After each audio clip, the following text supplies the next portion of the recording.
اعلان بالفور 1917 یہودی آباد ہونے شروع ہو گئے، اور اصل میں اسی کے لیے خلافت کو منسوخ کرایا گیا۔ سلطان عبد الحمید، اگرچہ یہ ترکی خلافت جو ہے مرد بیمار کمزور، پھر بھی وہ مسلمانوں والا جذبہ اتنا تھا، انہیں بڑی سے بڑی رشوت پیش کی گئی تھی۔ ظاہر بات ہے یہودیوں سے بڑھ کر رشوت دینے والا کون ہو سکتا، جن کے ہاں ایسے بینکر ہوں جو 40 بلین ڈالر کا ایک چیک لکھ سکے۔ پھر یہ کہ ان پر سیاسی دباؤ بہت ڈالا گیا، انہوں نے جب تک خلافت عثمانیہ برقرار رہی یہودیوں کو فلسطین میں آباد ہونے کی اجازت نہیں دی، کہ جو معاہدہ کیا تھا حضرت عمر نے رضی اللہ تعالی عنہ، خلیفہ ثانی نے، خلیفہ راشد نے، ہم اس کے پابند ہیں اور ہم یہاں یہودیوں کو آباد ہونے کی اجازت نہیں دیں۔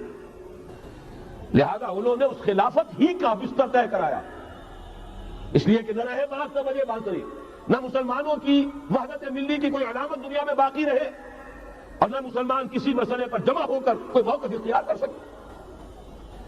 اعلان بالفور کے نتیجے میں آباد کاری شروع ہوئی، 1948 میں اسرائیل قائم ہو گیا، موجودہ ہو گیا، 1967 میں اس کی توسیع ہو گئی۔ اس میں ایک بات اور بھی عرض کر دوں، یہ سارا کس طور سے ہوا ہے کام؟ آپ نے زائنزم کا نام تو سنا ہے، صہیونی تحریک، خود اس کا جو بابا آدم تھا، آرڈر آف الومیناٹی، 1776 یکم مئی یہ نظام قائم کیا وائسراف نے، اور اس نظام کے تحت فری میسنری اور lodges of the great Orient قائم کیے گئے۔ یہ سارا ہتھ کنڈا وہ ابلیسی نظام، اس کی تفصیل ایک کینیڈین آتھر نے لکھی ہے کتاب میں، پاؤنڈ ان دی گیم۔ یہ سارا دھندا ایک شیطانی چکر ہے، ابلیسی چال ہے، اور اس کے ذریعے سے اسرائیل قائم ہوا اور اس کی توسیع بھی ہوئی 1967 میں۔ اب یہاں تک پہنچنے کے بعد ان کے پیش نظر بقیہ دنیا کی تسخیر اور اسے فتح کرنے کا معاملہ ہے، اور سب سے بڑھ کر اسلام کی بیخکنی اور اس کا راستہ روکنا، یہ ان کے پیش نظر ہے۔ یریدون ان یطفئوا نور اللہ بافواہہم۔ صورت اس وقت کیا ہے؟ یورپ اور امریکہ سے آپ مشرق کی طرف آئیے، پہلے عالم عرب ہے، عرب مسلم ورلڈ۔ مجھے یہ کہتے ہوئے سب دکھ ہو رہا ہے، پورا عالم عرب وہ فتح کر چکے، وہ عرب ممالک کے جو اسرائیل کے ساتھ کسی میز پر بیٹھ کر گفتگو کرنے کو تیار نہیں تھے۔ آپ دیکھ رہے ہیں کہ لائن لگ گئی، کبھی صرف انور سادات نے ریکگنائز کیا تھا، پوری دنیا میں شور مچا تھا، اس پر لعنت ملامت ہوئی تھی، اب تو ایک ایک کر کے وہ شاہ حسن ہو چاہے شاہ حسین ہو، اب تو وہاں سے ویزے ختم ہو رہے ہیں۔ سعودی عرب اور امارات، انہوں نے جو کچھ کاروباری بندشیں لگائی ہوئی تھی وہ ختم کر دی گئی، ان میں نرمی پیدا کر دی گئی۔ یہ صورتحال ہے کہ واقعتاً ان کی جو عالمی تسخیر کا پروگرام ہے وہ آگے بڑھ رہا ہے، اور بدقسمتی سے امت مسلمہ کا جو قلب ہے، اس امت کا قلب امیین پر مشتمل ہے۔ هو الذی بعث فی الامیین رسولا منہم یتلو علیہم آیاتہ ویزکیہم الی آخر الآیہ۔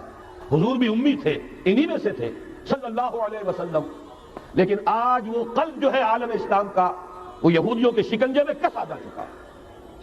اکثر وہاں کے جو حکمران ہیں، امریکہ کے ایجنٹ ہیں، اسٹوڈنٹس۔ یہ حالات جہاں تک عالم عرب کا تعلق ہے، تلخ حقائق ہے جو بیان کر رہا ہوں، اس لیے کہ آپ کے سامنے رہنا چاہیے۔ یہ اقبال نے کہا کہ دنیا کو ہے پھر مار گئے روح و بدن پیش، ابلیس نے پھر اپنے درندوں کو ابھارا، اللہ کو پاور دیے مومن پہ بھروسہ، ابلیس کو یورپ کی مشینوں کا سہارا۔ یہ دوبارہ ایک بہت بڑے پیمانے پر حق و باطل کا گھمسان کا رنگ پڑنے والا ہے۔ ملاحم کی جو حضور صلی اللہ علیہ وسلم نے پیشین گوئیاں فرمائی، الملحمۃ العظمیٰ، تاریخ انسانی کی عظیم ترین جنگ جو ابھی آنے والی ہے، اس کو سمجھ لیجیے اچھی طریقے سے کہ جس میں جو قوتیں ایک دوسرے کے مقابل آ رہی ہیں وہ کون سی ہے۔ نیو ورلڈ آرڈر کہنے کو امریکہ کے زیر قیادت ہے، حقیقت میں امریکہ خود یہودیوں کے پنجے میں ہے۔ یہ وہی ابلیسی طاقت ہے جو آگے بڑھ رہی ہے۔ عالم عرب کو فتح کرنے کے بعد اب ان کے پاس اگلا عالم اسلام کا حصہ ہے، غیر عرب مسلم ورلڈ۔ ایران ہے، اس کے شمال مشرق میں ترکستان ہے، روسی اور چینی، مشرق میں افغانستان ہے، پاکستان ہے، یہ ایک بہت بڑا سالڈ بلاک ہے۔ اس کے بعد اگرچہ ہندوستان آتا ہے، بھارت، ظاہر بات ہے کہ وہاں مسلمان اقلیت میں ہیں سوائے کشمیر کے، لیکن یہ نوٹ کیجئے کہ وہاں بھی کم سے کم 15-18 کروڑ مسلمان موجود ہیں۔ آج بھی دنیا کا سب سے بڑا ملک جس میں مسلمانوں کی تعداد اور جن کی نفری سب سے بڑھ کر ہے وہ بھارت ہے۔ اس کے بعد پھر انڈونیشیا، ملائیشیا ہے، اس سے آگے ہے پھر فار ایسٹ، ابھی انہیں فتح کرنا ہے۔ نیو ورلڈ آرڈر کا یوں سمجھیے کہ ابھی یہ ہارڈ نٹ ٹو کریک، ابھی ایک لوہے کا چنا ہے چائنا کی شکل میں موجود۔ اور مجھے یاد آ رہا ہے ڈیگال کے الفاظ بہت سے لوگوں نے سنے ہوں گے، اس نے کہا تھا کہ ہم نے خامخواہ روس کو اپنا دشمن بنا لیا ہے، وہ تو ہمارا بھائی ہے، وائٹ ریسس، وہ تو بنیادی طور پر یورپین قوم ہے۔ Beware of the yellow masses of the east, تمہیں گھبرانا چاہیے، تمہیں خبر لینی چاہیے، وہ مشرق بعید کے جو زرد رو لوگ ہیں، China, Indochina, Japan, yellow races. ابھی اس نیو ورلڈ آرڈر کے لیے جو فتح عالم اور تسخیر عالم کا پروگرام ہے، اس میں پہلے غیر عرب مسلمان دنیا اور پھر یہ فار ایسٹ کا خاص طور پر یلو ماسز، یہ ہے کہ جنہیں ابھی انہیں ٹیکل کرنا ہے۔ اور اسی لیے میں کرنا چاہتا ہوں، حقائق ہمارے سامنے رہنے چاہیے۔